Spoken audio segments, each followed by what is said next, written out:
Black woman had wine thrown in her face at wedding, then the groom calls her wife. The laughter stopped, a crystal glass arced through the air then crashed, red wine exploding across her emerald dress.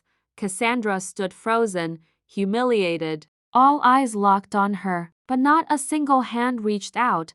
The bride looked away. The crowd whispered, and someone muttered, she should have known her place. But then, through the stunned silence, the groom stepped forward, eyes blazing, voice shaking. What he said didn't just shatter the wedding, it shattered everything they thought they knew.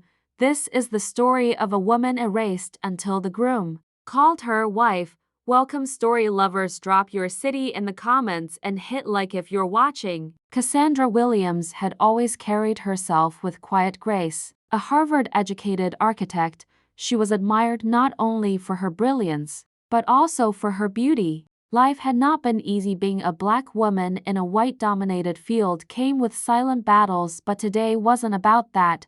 Today, she was attending a wedding. Not just any wedding. It was Daniel's longtime friend, Daniel's, or so she thought. The venue was picturesque, an old countryside estate with chandeliers twinkling above white roses. Cassandra stood out in her emerald dress, confidence radiating, unaware that some eyes viewed her presence as a threat.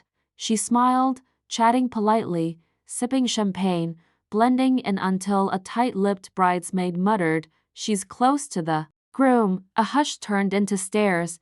Cassandra had been invited in good faith, but some guests didn't believe she belonged, and before the vows were exchanged, someone would make that brutally clear. As the ceremony began, Cassandra found her seat near the front, placed there by Daniel himself. They had been best friends since college. Her presence was symbolic. She cheated by him when he was broken, jobless, and directionless. The bride, Melanie, was stunning, blonde, polished, and from old Southern money. Her family glanced at Cassandra once, then never again.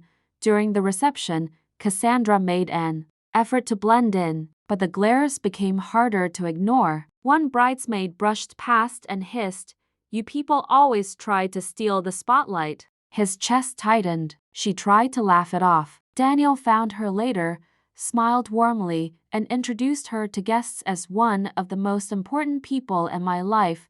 That was the trigger. Minutes later, Cassandra stood by the bar when a champagne glass sailed through the air and smashed into her shoulder, dousing her in wine. Gasps erupted. People froze. The culprit? Melanie's sin, sneering, unapologetic. She doesn't belong here, he shouted. Why is she sitting up front like she's the head of the family? Gray wine dripped from Cassandra's silk dress. No one moved. No one defended her. She stood there soaked, stunned, and humiliated. Melanie said nothing. Daniel stared, conflicted, and in that tension-soaked silence, Cassandra realized this wasn't jealousy or drama. This was about her skin, and what Daniel did next would silence the room forever. Daniel strolled to the center of the room, eyes locked on Cassandra, his best friend, his silent support, his constant. The crowd parted. His voice, calm but firm, echoed over the whispers. If anyone here thinks she doesn't belong, he said, they can leave, please. Gasped. He turned to Melanie. You let this happen. You watched. That tells me everything I need to know.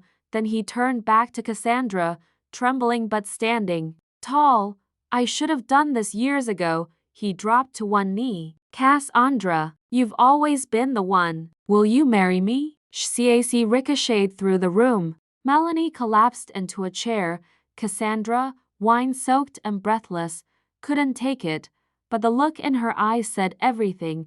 Dear audience, if you're enjoying the story, don't forget to give it a like, it helps. Cassandra didn't say yes right away, not because she didn't do him, but because the moment deserved space to breathe. The wedding was cancelled. Daniel left with Cassandra unapologetically. The tabloids buzzed, friends debated, but neither cared. Weeks later, they held a small ceremony, one where every guest celebrated them both for who they were, but Cassandra's cry wasn't about love. It was about courage, about being publicly humiliated and still holding her head high.